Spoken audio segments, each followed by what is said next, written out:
Democracy, which depends on shared truths, is in retreat, and autocracy, which depends on shared lies, is on the march.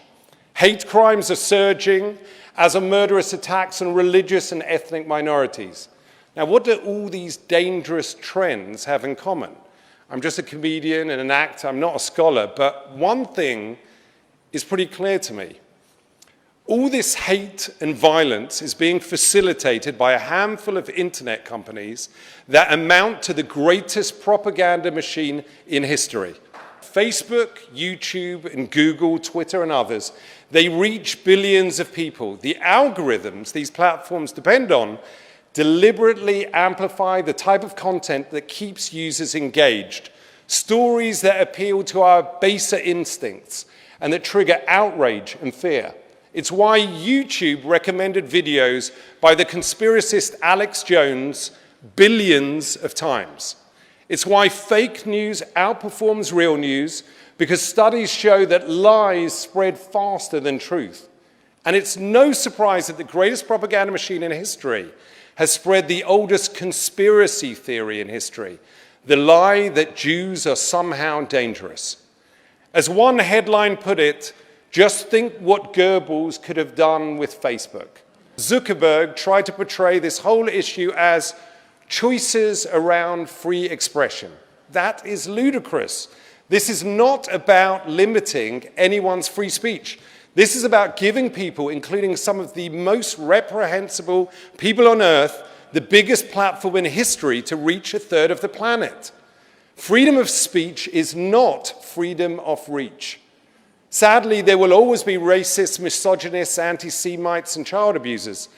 But I think we can all agree that we should not be giving bigots and pedophiles a free platform to amplify their views and target their victims. Zuckerberg speaks of welcoming a diversity of ideas. And last year, he gave us an example. He said that he found posts denying the Holocaust deeply offensive, but he didn't think Facebook should take them down because I think there are things that different people get wrong.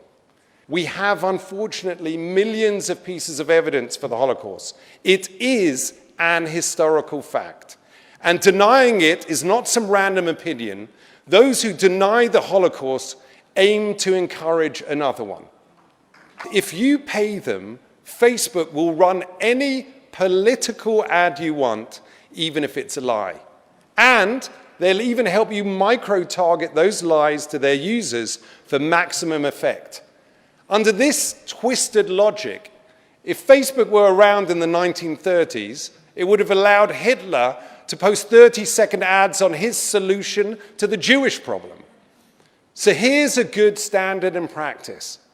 Facebook, start fact-checking political ads before you run them. Stop micro-targeted lies immediately. And when the ads are false, give back the money and don't publish them.